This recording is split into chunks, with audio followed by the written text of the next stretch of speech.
অনেক অনেক দিন আগে নদীর ধারে এক সবুজ গ্রাম ছিল। নাম তার ধনেশপুর। এই গ্রামের এক সাধারণ চাষার ঘরে জন্মেছিল এক অসাধারণ মেয়ে, যার ভাগ্যে লেখা ছিল দারিদ্রতা নয়, রাজমুকুট। এটাই চাষার মেয়ে মেঘলার রাজরানী হওয়ার গল্প। পুরো ভিডিওটা দেখার জন্য অনুরোধ রইল। চলুন শুরু করা যাক। গ্রামে খুব দরিদ্র চাষা, নাম তার হরিপদ। তার মেয়ে মেঘলা স্বভাব শান্ত, পরিশ্রমী, কিন্তু চোখে এক অদ্ভুত দীপ্তি। গ্রামবাসীদের মুখের কথা, মেঘলা গরিব হলেও ওর মুখে যেন আলোর ছটা। মেঘলা ঘর নেই, ভালো জামা নেই, খাবারও কখনো অর্ধেক, তবুও সে হাসি। কারণ তার বিশ্বাস, মানুষের মন যদি ভালো থাকে সবই ভালো হবে। মেঘলার 3টি গুণ ছিল অত্যন্ত গুরুত্বপূর্ণ। নাম্বার 1 দয়া, নাম্বার 2 বুদ্ধি, নাম্বার 3 অদ্ভুত সাহস। এই 3 গুণের অধিকারী ছিলেন মেঘলা।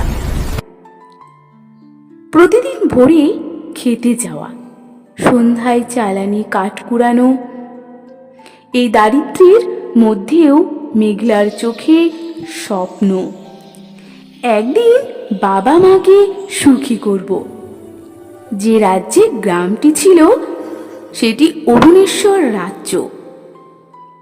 রাজা দয়ালু, কিন্তু বার্ধক্য তাকে দুর্বল করে দিয়েছে। রাজ্য অন্ধকারে ভুগছে, জল কমেছে, জমি শুকিয়ে যাচ্ছে, মানুষের জীবন দুর্দিনে।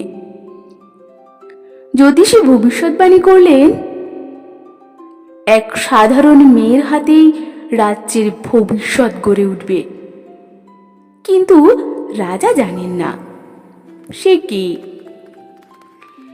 এক বিকেলে মেঘলা জ্বালানি কাঠ কুড়াতে গিয়ে দেখে এক বৃদ্ধা অজ্ঞান হয়ে পড়ে রয়েছে। সব গ্রামবাসী পাশ কাটিয়ে গেলেও মেঘলা তাকে জল খাইয়ে, ছায়ায় বসিয়ে, নিজের খাবার দিয়ে তার প্রাণ বাঁচায়। বৃদ্ধা ধীরে চোখ খুলে বলে, মেয়ে, তুমি কি জানো তোমার হৃদয়ে তোমাকে রাজ্যে পৌঁছে দেবে? মেঘলা হাসি, বিশ্বাস করে না। আমি রাজ্যে? আমি তো চাষার মেয়ে। বৃদ্ধা আস্তে হাসে। যে আলোর খোঁজে থাকে, আলো তাকে খুঁজে পায়। বৃদ্ধা বলে, অদ্ভুতভাবে অদৃশ্য হয়ে যায়।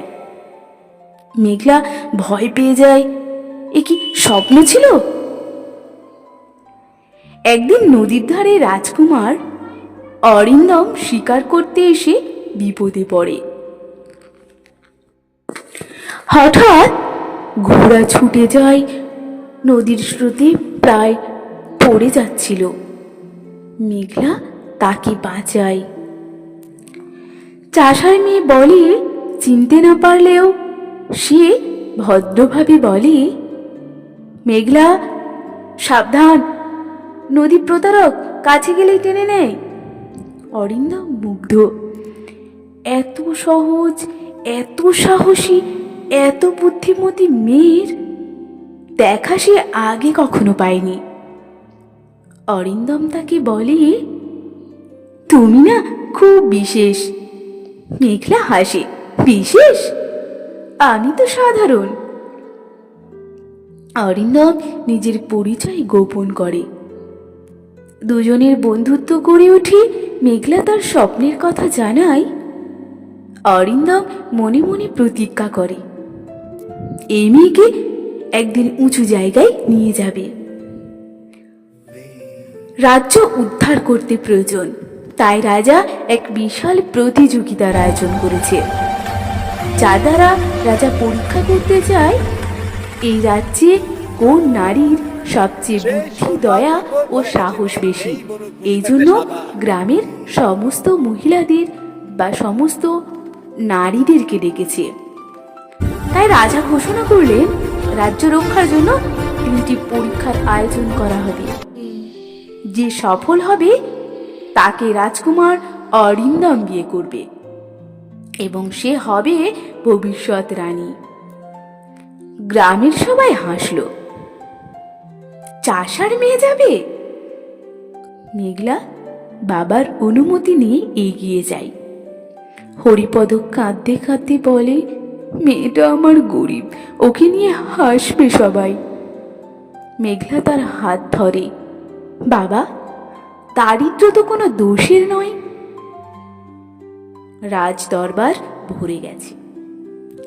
রাজকন্যাদের মতো সাজগোজ করা ধনী পরিবারের মেয়েরা। মেঘলা এসে দাঁড়ালে সবাই হাসে। চাষার মেয়ের রাজরানী হবে? পরীক্ষা 3টি সমস্যার সমাধান দাও। সবাই ভুল করে। মেঘলা সহজ ভাষায় সঠিক উত্তর দেয়। রাজা বিস্মিত, এত বুদ্ধি কোথা থেকে শিখলে? মেঘলা মাথা নিচু করে, জীবনই আমার স্কুল রাজামশাই। দ্বিতীয় পরীক্ষা দয়া। প্রতিযোগীদের সামনে আনা হলো এক আহত হরিণ শাবককে। অনেকে ভয় পেল, কেউ এড়িয়ে গেল। মেঘলা তার শাড়ি ছিঁড়ে ব্যান্ডেজ করলো, মুখে জল দিল। হরিণ শাবক শান্ত হলো। মেঘলা বলল, দয়া না থাকলে রাজ্য শাসন কিভাবে হবে রাজামশাই? রাজা তো মহা খুশি। রাজকুমার অরিন্দম হৃদয়ের ভেতর আলোর ঝলক অনুভব করল। তৃতীয় পরীক্ষা সাহসের পরীক্ষা। অচেনা জঙ্গলে সবাইকে পাঠানো হলো। নিয়ে যেতে হবে রাজ্যের পতাকা। জঙ্গলের নেকড়ে, অন্ধকার, ভয় সবাই পিছিয়ে গেল। মেঘলা মশাল জ্বালিয়ে এগিয়ে যায়। নিজের তীক্ষ্ণ বুদ্ধিতে পথ খুঁজে বের করে। শেষে পতাকা নিয়ে ফিরে আসে। রাজা ঘোষণা করে, সাহস, দয়া, বুদ্ধি সবেতেই সেরা তুমি মেয়ে। মেঘলা দেখে রাজকুমারী সেই নদীর ধারের যুবক। অরিন্দম হাঁটু গেড়ে বলে, তোমার মতো হৃদয়বান কাউকে আমি রানী হিসেবে চাই। মেঘলা কেঁদে ফেলে, আমি তো চাষার মেয়ে রাজকুমার।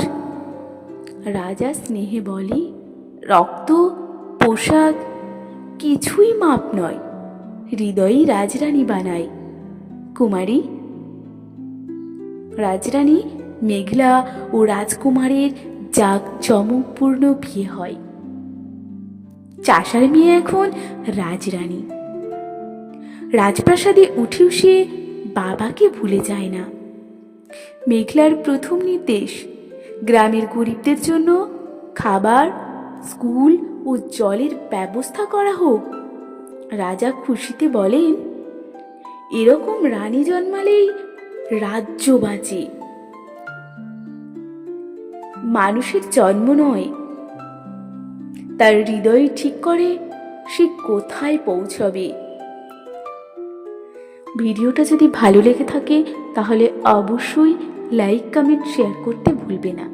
আর যদি আমাদের চ্যানেলে নতুন হয়ে থাকো তাহলে অবশ্যই চ্যানেলটিকে সাবস্ক্রাইব করে বেল আইকন অন করে রাখবে পরবর্তী মজাদার ভিডিও পাওয়ার জন্য। ধন্যবাদ।